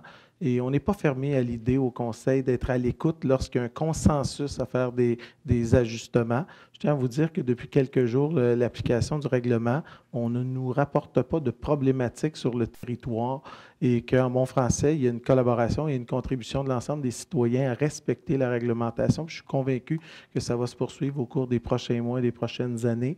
Je pense que les gens sont bien mobilisés. Les services de police sont aussi aux aguets. Ils sont en mode prévention aussi et de sensibilisation. Je suis convaincu que la voie choisie par le Conseil est la meilleure là, au cours des prochaines années. Alors, de ce côté-là, M. Saint-Pierre, merci de votre contribution. Avant d'aller à la période de questions, on n'a jamais ça, mais moi aussi, j'ai des petites annonces. Je suis allé à des activités récemment, mais je voulais en souligner une parce que Mme Mathieu, elle est présente ce soir. Alors, je suis allé récemment à l'encan de la paroisse Saint-Charles-Borromée, donc dans le secteur Lachenay. Alors, j'ai remporté la mise pour le sucre à crème de Mme Mathieu. Non, mais je tiens quand même à le dire. Et donc, il y avait une bonne participation. J'ai eu l'occasion de rencontrer le tout nouveau curé de la paroisse qui a le goût de s'impliquer aussi dans le milieu, qui veut créer des projets puis qui veut rendre vivante son Église dans notre communauté, dans le secteur Lachenay. Je veux remercier les citoyens qui se sont déplacés puis qui ont contribué aussi financièrement à soutenir la paroisse dans le secteur. Je pense qu'on le sent, là, budgétairement, on a besoin des ressources. Et donc, je veux remercier donc, les gens de la paroisse d'avoir organisé cette activité-là. Puis, oui, c'est ça. Ce qui est arrivé au sucre à crème, cette fois-ci, on a pu se le partager entre nous, mais il y a encore une fois un enfant qui nous a laissé traîner à un endroit et le petit Moses, il en a fini une partie du sucre à crème. Bon, voilà. Les gens qui disent que c'est la deuxième année d'affilée que le chien termine une partie du sucre à crème, alors il ne devrait pas vivre longtemps, ce petit chien-là. Il va faire du diabète bientôt. Alors, pour le reste, donc voilà. Merci à tous de votre présence aussi dans les différentes activités de la Ville. Je sais qu'on s'en va vers la période des fêtes, alors je pense que c'est important que le Conseil fasse leur travail, mais aussi soit présent et à l'écoute des citoyens. Ils sont intéressants de plus en plus, j'en suis convaincu. Alors maintenant, on arrive à la deuxième période de questions. Alors les gens qui ont des questions, je vous inviterai à vous avancer. C'est les mêmes règlements que j'ai précédemment dit, 5 minutes, maximum 2 questions. Puis les félicitations sont de mise aussi quand ça arrive. Là, on les prend toujours. Non, ça arrive. On prend tout. Alors, bonsoir. Bonsoir, M. le maire. Merci. Hélène Michaud, secteur La Plaine. Il y a quelque chose que je voudrais dire par rapport à votre règlement sur la période de questions. Oui. C'est qu'on a au BOMO combien de points à l'ordre du jour? On a droit juste à 2 questions, fait qu'il faut avoir une préférence sur les points à l'ordre du jour. Je trouve ça un petit peu plate. Parce que, sincèrement, il y a peut-être plusieurs points à l'ordre du jour qui nous interpellent. Donc, je vais y aller rapidement, OK? Le point 5.7 pour le comité qui a été mis sur pied. Pour avoir regardé un peu ce que vous avez annoncé, il me semble qu'il manque deux joueurs importants à cette table-là, dont Uniatox, pour la toxicomanie, qui ont une expertise extraordinaire, qui d'ailleurs, le 8 novembre, offre une formation et qui invite l'ensemble du conseil à y participer. Et aussi, je pense qu'un membre de la DSP devrait y être, étant donné les problématiques qui ont été soulignées au conseil de ville concernant le Vieux-Terrebonne. Je pense qu'un membre de la DSP pourrait faire toute la différence. Je pense à M. Robert Peterson, entre autres, qui a toutes les qualifications et qui est mandaté au travail de rue depuis plusieurs années à Terrebonne. Donc, ça, c'est concernant le point 5.7 qui m'apparaît important. Aussi, je me demandais, la présence des députés, elle va être à quel niveau? Ça peut être un représentant de leur bureau aussi. Là. Dans le fond, le député peut désigner une personne pour le représenter. Là. Ça ne veut pas nécessairement dire que ce sera le député lui-même, comme ça se fait dans différents comités aussi. C'est davantage faire le lien aussi avec les gouvernements, parce qu'il y a beaucoup de soutiens qui proviennent souvent des fonds qui sont liés à des programmes gouvernementaux, tant provincial et fédéral. Là, sur je dirais plus provincial, qu'est-ce qui concerne le communautaire? Je tiens à vous dire qu'à Montréal, sur l'enjeu de l'itinérance, il y a beaucoup de soutiens qui proviennent du gouvernement fédéral, notamment sur l'enjeu de l'insertion par l'habitation, donc des investissements. Alors, ce soir, là, je ne veux pas exclure personne, dans le fond. Là. Je comprends. Le point 5. Est-ce que vous laissez M. Fontaine peut-être répondre à votre premier élément comme vous sur voulez. Les suggestions? Moi, 2 minutes 40, je donne 5 secondes. Parfait. Monsieur Fontaine a pris bonne note de vos suggestions. Donc, le point 5.2 et 5.1. En fait, 5.1, les logiciels financiers, pourquoi on est passé de 358 200 à 1 845 000? Quel est le logiciel en lien à ça? En fait, c'est une augmentation. Là. Moi, je connais partiellement l'information. Je ne veux juste pas faire une erreur. On va aller dans le dossier. Okay. Vas-y, Yann Maisonneuve ou Nathalie. Vas-y, Yann. Oui, bien, en fait, ce que je peux dire, c'est juste que initialement, c'est une nouvelle compagnie qu'on avait octroyé le contrat. Une compagnie qui voulait arriver dans les villes, etc., qui a soumissionné vraiment bas versus d'autres concurrents. Ils ont fait effectivement une petite erreur, donc ça a augmenté le montant de 300 quelques mille, là, mais on est encore vraiment en dessous du montant de l'évaluation qui avait été faite initialement, là, même de la ville. Là. Et c'était beaucoup lié au soutien et à la formation et à l'implantation du nouveau logiciel. Okay. Alors, pour nous, le choix de cette soumission-là et donc du soumissionnaire et par la suite, cet ajustement-là nous rendait d'abord encore toujours très concurrentiel, mais surtout, c'est que ça nous permet de développer vraiment un logiciel qui est qui n'est pas du tout implanté actuellement dans le milieu municipal, mais qui a une avenue qui est très intéressante. Ce que je veux dire, c'est que pour l'entreprise, le fait de venir à Terrebonne, c'est aussi une occasion éventuellement d'aller dans d'autres grandes villes, parce que, sincèrement, sans leur présence, il y aurait eu un seul soumissionnaire.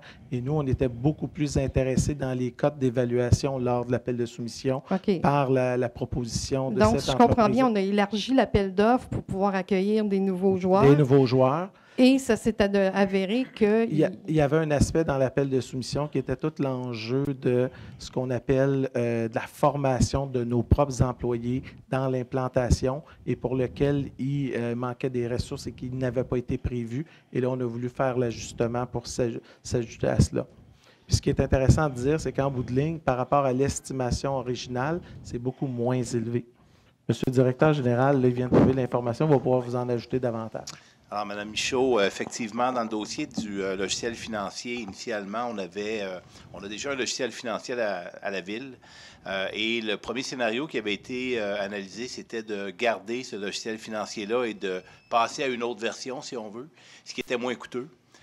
Cependant, on a donné mandat à quelqu'un pour un dossier très spécifique d'analyser le logiciel et les possibilités que ce logiciel-là, dans son évolution, puisse répondre aux besoins des finances. Et ça s'est avéré que ce n'était pas la meilleure solution. La meilleure solution, c'était de retourner sur le marché et d'aller en appel d'offres ouvert pour avoir justement le meilleur produit pour gérer les finances de la Ville. Et oui, tout à fait. Et effectivement, de manière, comme le dit Mme Bellavance, pour rester aussi propriétaire de nos données, ce qui n'était pas le cas nécessairement avec le logiciel qu'on a présentement. Okay. Alors, dans ce sens-là, c'est un élément important.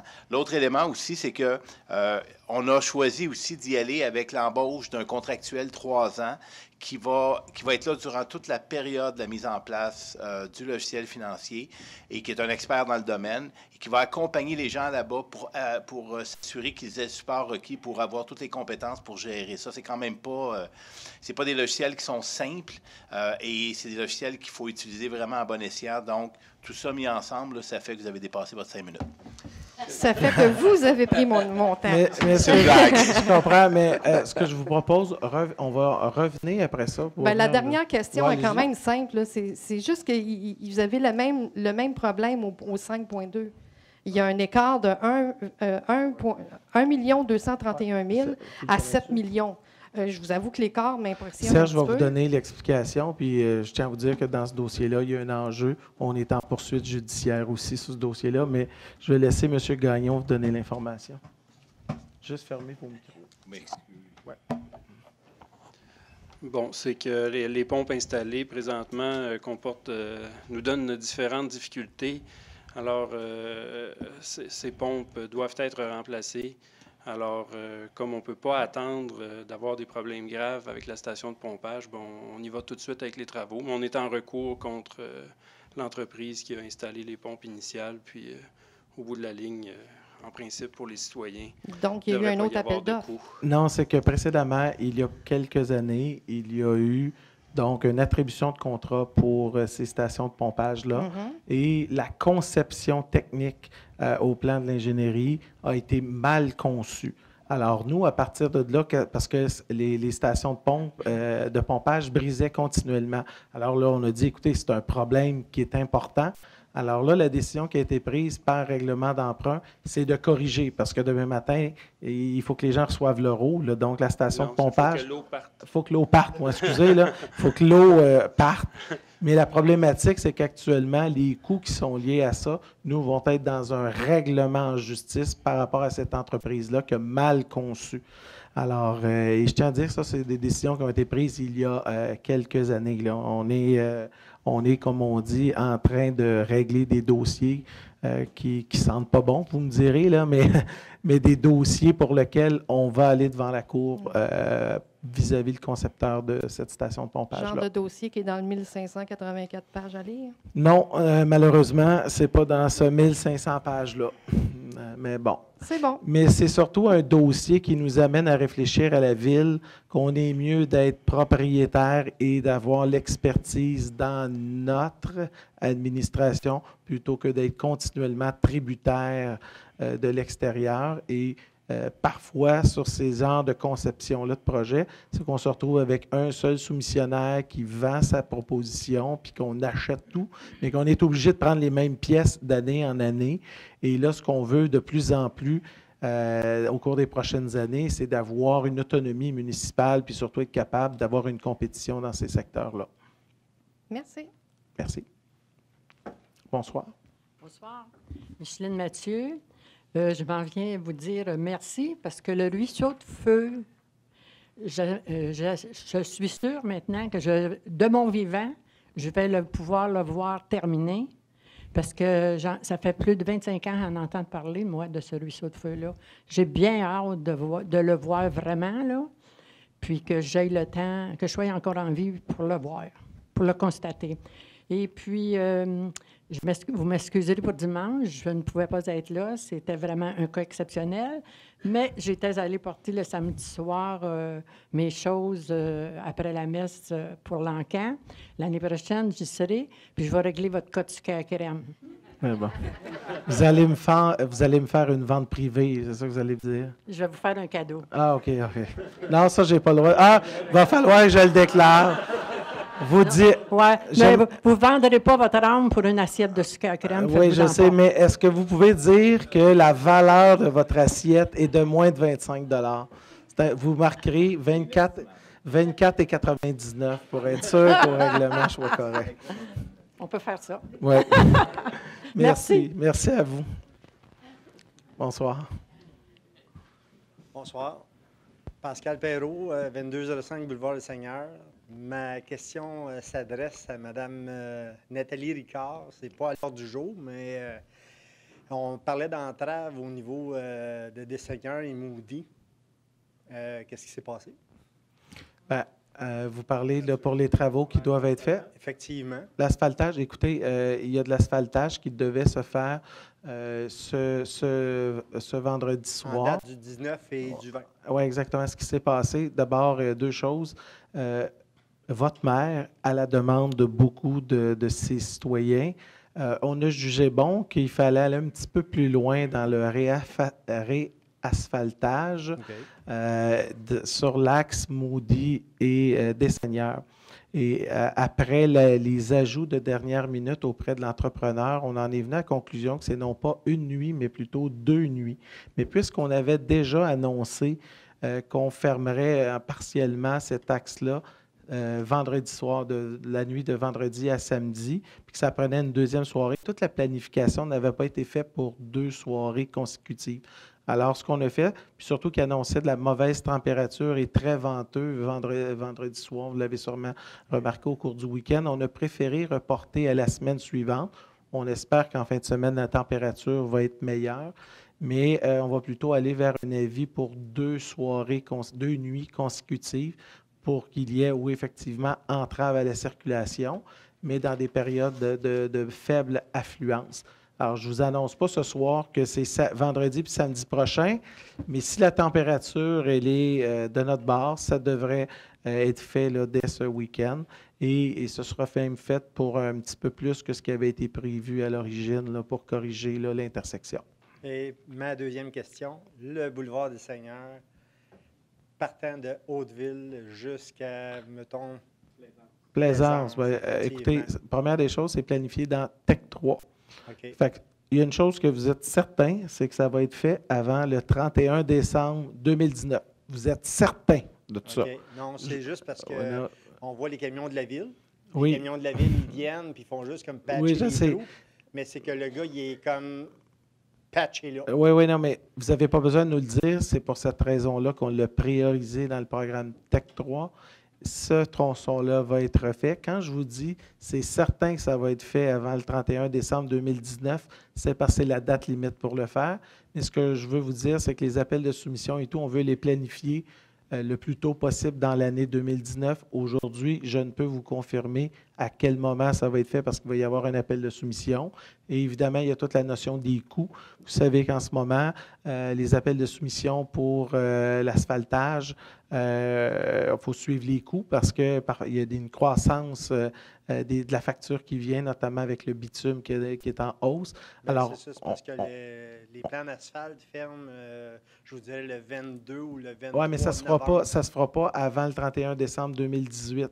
Je vous parle avant le 31 décembre 2019. Nous, notre objectif, c'est de le faire plutôt dans une planification début 2019. Bien, là, vous allez avoir une problématique parce que déjà, tout près de Plaisance, vous avez des canals qui sont en train de défoncer tellement qu'il y a de la roche par-dessus. Écoutez, moi, je vais prendre note de l'information, mais ce que je peux vous dire, là où je suis vraiment certain, à moins que ce soit un cas extrême que, je veux dire, de sécurité publique, puis tout le monde va tomber dans un fossé, l'appel de soumission n'a pas été lancé aujourd'hui. Donc, il n'y aura pas d'appel de soumission demain matin. Il faut que ce soit fait avant le 30 novembre. Honnêtement, la superficie, la longueur et les travaux, il n'y a pas un entrepreneur qui va être disponible dans les 6 prochaines semaines pour venir faire ces travaux-là. S'il y a des travaux correctifs qui doivent être faits temporairement pour rendre le plus sécuritaire, moi, ce que je vous dis, ils seront faits, mais nous, notre objectif, c'est que ce soit lancé, que ce soit tôt dans la saison 2019, donc que les appels de soumission soient faits dès que la période de gel-dégel soit faite, que ce soit prêt. M. Larrivé, directeur général adjoint, je ne sais pas s'il y a des informations qui peuvent être données davantage, là, mais je veux juste vous dire, je ne vais pas vous faire accroire n'importe quoi ce soir-là. Non, c'est juste parce que moi, je passe ça. Je comprends. Moi aussi, je passe juste là. Sur des seigneurs, là, je vous dirais, un petit peu dépassé Plaisance. Là, vous avez un canal, là, il est en 45. Pouvez-vous nous l'indiquer parce que... je vous dirais, non, mais écoutez, pas obligé de me dire. Dites-nous-le, envoyez-nous soit un courriel, une photo, à quel endroit, etc. Puis, je veux juste vous dire, il y a quelqu'un qui, la semaine, il y a 2 semaines, c'est ce qu'il a fait. Puis, il a été corrigé la semaine passée. Puis, il m'a rappelé, il m'a dit hey, merci beaucoup, je ne pensais pas que ça prendrait 7 jours. Bien, ça a été fait très rapidement. Alors, je veux juste vous le dire, les gens aux travaux publics travaillent très fort, surtout avant le 30 novembre. Je le sais, on les voit chaque jour. Monsieur Larrivé. En fait, peut-être des petits compléments. Là. C'est juste, c'est ça, l'appel d'offres qu'on a fait, en fait, il y a eu un appel d'offres pour ces travaux-là, mais considérant les montants d'argent de l'ensemble des travaux du programme TEC 3, comme M. le maire l'a dit, on a dû revoir un peu notre stratégie de financement. Donc, c'est pour ça que les travaux, ils vont se faire, mais au courant de l'année prochaine. Parce que le programme a été poussé jusqu'au 31 décembre 2019. Donc, ces travaux-là vont être faits et on va juste s'assurer avec l'entrepreneur que les travaux il maintient son prix. Mais ceci dit, c'est des travaux qui vont se faire au printemps parce que les carnets de commandes, tout ça, à l'automne, puis on arrive très proche de l'hiver. Donc, c'est sûr que ce ne sera pas des travaux qui vont être vraiment fiables si on les fait. Plus on les fait tard, plus on prend de risques de leur durabilité. Donc, on est mieux d'attendre quelques mois, passer un gel-dégel, quitte à aller peut-être boucher quelques trous d'ici là. Pour la question, dans le fond, qu'on a passé l'été, il semble que là, dans le fond, ça s'est prolongé pas mal plus long. Il y a eu réfection, il y a eu patchage, il y a eu une autre réfection, il y a eu un asphaltage qu'on dit temporaire. Mais là, c'est comme en train tout de croûter. Puis c'est comme je dis, il y a deux raisons. La première, c'est la partie financière. Puis la deuxième, là où on est rendu à cette période-ci de l'année, c'est pour une question de durabilité des travaux. On est aussi bien d'attendre au printemps puis d'avoir des travaux qui vont être faits dans des conditions optimales plutôt que là avant les fêtes. Là. C'est pour ces 2 raisons-là qu'au courant de l'année prochaine, comme M. le maire l'a dit, c'est sûr que ça va être fait. Surtout que ce que je viens de comprendre, c'est que le contrat est déjà attribué, donc l'entreprise... On a ouvert les soumissions, mais il n'a pas été attribué. Il n'a pas été attribué, mais les soumissions ont déjà été faites, donc les étapes sont déjà avancées. Ouais. Puis, M. le directeur général avait d'autres compléments d'information. Oui. Alors, M. Perrault, complément par rapport à ce que M. Larrivé et M. le maire vous ont mentionné. Dans le cas des seigneurs, on ne parle pas seulement d'un resurfaçage, hein, on parle d'un changement de géométrie. Donc, il va y avoir des changements au niveau des trottoirs, pistes cyclables. Si on veut, on fait des modifications importantes. Et là-dessus, au printemps, il va y avoir, ou cet hiver, là, il va y avoir des rencontres avec les citoyens du quartier qui sont prévues pour justement présenter les plans aux gens. Mais c'est vraiment un gain important pour le quartier. Merci. Oui, merci. Bonsoir. Bonsoir. Attends, juste allumer le micro. Allez-y. Parfait. Là, il y a comme quelqu'un qui... je ne sais pas ce qu'il faisait, mais... Il y a quelqu'un qui claquait du pied, là, puis il faudrait qu'il arrête. Ouais, c'est la soirée des micros. Hein? Voulez-vous le mien? C'est bien, le temps a été arrêté, au moins. Ouais, il ne marche pas. Ça faisait un petit bout qu'on n'était pas venu avec les micros. On avait besoin... Il faudrait que Mme Villeneuve vienne avec son gigolo là, pour que les micros fonctionnent. Non? OK. Non, mais je parle le gigolo, celui-là, là. Hein, je parle. Pas l'autre, là, quand même. WD-40, c'est ça que je voulais dire. Bonsoir, madame. Bonsoir. J'ai en main un document obtenu par la Loi d'accès à l'information en 2016. Section 4, dispositions applicables aux constructions et équipements accessoires saisonniers et temporaires. Sous-section, stationnement et remisage de véhicules. L'article 384.2.7, une remorque de plus de 2,5 mètres ou semi-remorque.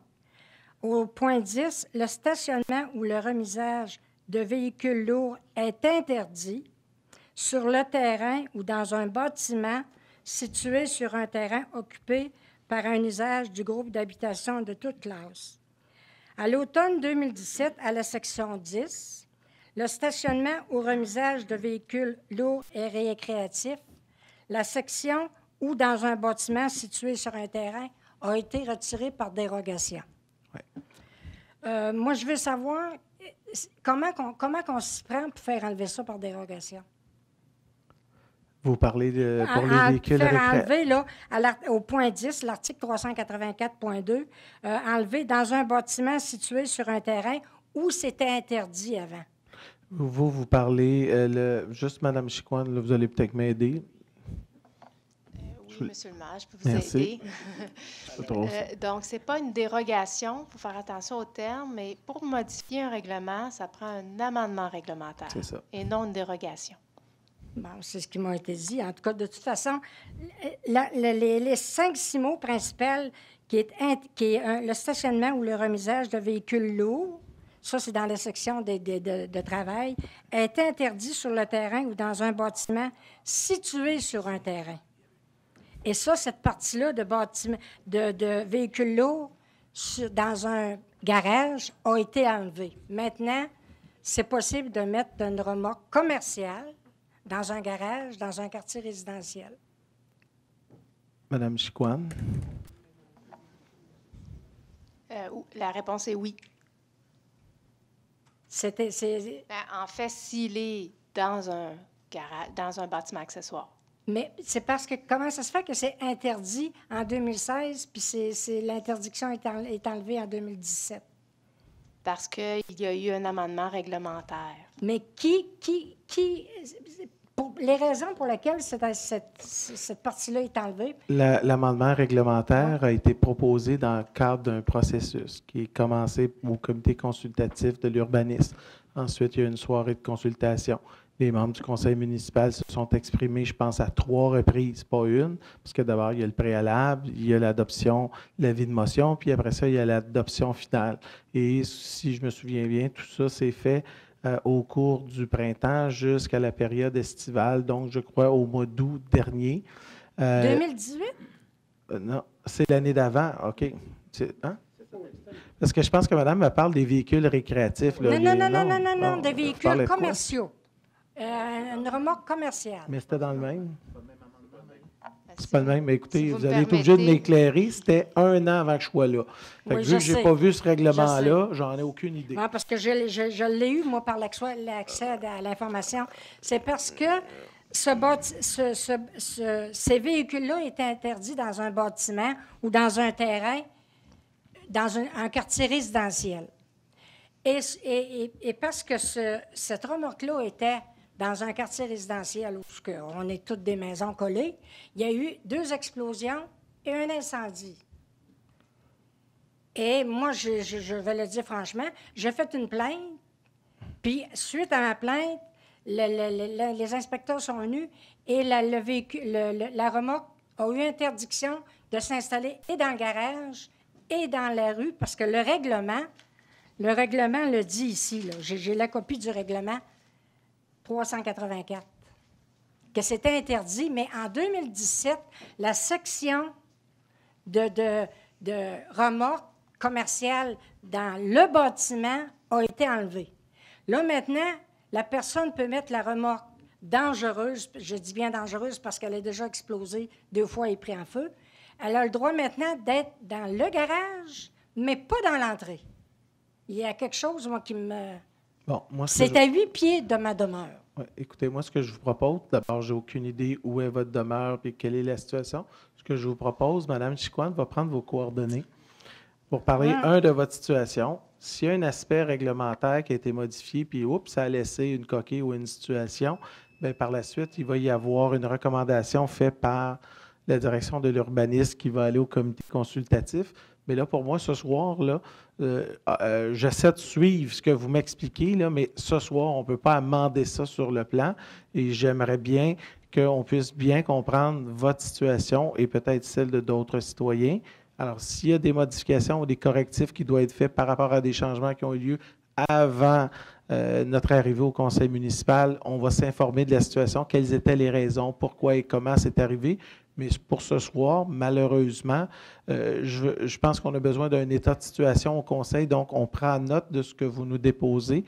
Mme Chicoine va prendre vos coordonnées, puis par la suite, elle pourra vous rencontrer. Je devais être appelée après le 9, parce qu'à l'Assemblée du 9 octobre, j'étais là, j'ai posé les mêmes questions. Je devais être appelée et je n'ai pas reçu d'appel. Bien, écoutez, là, ce soir, une deuxième fois, je pense qu'il va y avoir un suivi de ce côté-là. Monsieur, j'ai un document, ça, d'épais, là. Écoutez, madame, des photos, là. Moi, j'ai déjà été évacuée de ma maison parce que ça brûlait en avant de chez moi. Excusez-moi, madame. Écoutez, ce soir, les documents, comme vous dites, moi, je ne les ai pas vus. Vous me parlez d'une situation, d'une adoption qui a été faite par un précédent conseil municipal. J'en ai aucune idée. Alors, je ne vais pas m'exprimer sur un dossier pour lequel je n'ai pas l'information entre les mains. Et même si vous revenez le 12 novembre me reposer des questions, moi, j'ai besoin d'avoir un état de situation. Les membres du conseil aussi vont avoir besoin d'avoir un état de situation. Alors, ce qu'on vous dit aujourd'hui, c'est qu'il va y avoir une prise en charge. On va prendre vos coordonnées, mais on ne peut modifier le règlement le 12 novembre prochain. Je veux juste vous dire qu'il y a une procédure qui doit être suivie. Il y a des étapes. Je comprends ça, mais c'est entre 2016 qu'il y avait le règlement où c'était interdit, puis 2017. Écoutez, madame, j'en ai aucune idée, je ne le sais pas. Vous pouvez me dire ce soir ces éléments-là. Je ne connais absolument pas à quoi vous faites référence. Alors, je veux juste pas vous... Mais non, mais écoutez, madame, je veux juste pas vous induire en erreur ce soir. Alors, peut-être, monsieur le directeur général, s'il y a quelque chose. Je n'aime pas ça, induire les gens en erreur. Alors, vous pouvez mettre des propos, mais je vais vous dire n'importe quoi. Alors, tant qu'à vous dire n'importe quoi, aussi bien dire qu'on va prendre en note votre information. Est-ce que ça vous plaît? Je pense que ce soir, ça va être correct. Merci, bien j'espère. Je sens comme un bon feeling à ce moment-là. Bon, c'est bien ça. Merci. Madame, 2 choses. Premièrement, je pense qu'en début d'intervention, vous n'avez pas nommé votre nom et votre adresse. Ça serait important? Oui, j'ai nommé mon nom au début, mais le micro... Ah, je m'excuse. Madame Richard, sur le 915 rue Mathias. Madame Richard, vous avez un prénom? Mireille. Mireille, très bien. 915 Masson? Mathias. Mathias, je m'excuse. OK. Alors, ce qu'on va faire aussi, j'imagine si votre voisin a passé au feu, les incendies sont allés? Les pompiers sont allés, les policiers sont allés. Madame Chicoine, lorsqu'elle va aller sur le terrain, elle va demander aussi l'assistance des incendies parce que le fait de permettre un véhicule commercial dans un bâtiment, c'est une chose. Maintenant, ça ne veut pas dire qu'il y a certains véhicules, par exemple, ceux qui ont du propane ou autre, là, ils ne peuvent pas être à l'intérieur. Donc, ça prend une visite. Il y a un réservoir d'huile à chauffage de 900 litres dans le garage pour approvisionner sa machine. Donc, on va aller faire un tour, madame. C'est bon. Merci. Alors, est-ce qu'il y a d'autres questions pour ce soir? Je ne vois personne devant le micro. Alors, j'aurais besoin d'un proposeur et d'un secondaire pour Mme Nathalie Ricard propose et M. Yann Maisonneuve. Alors, merci à tous. Bonne soirée.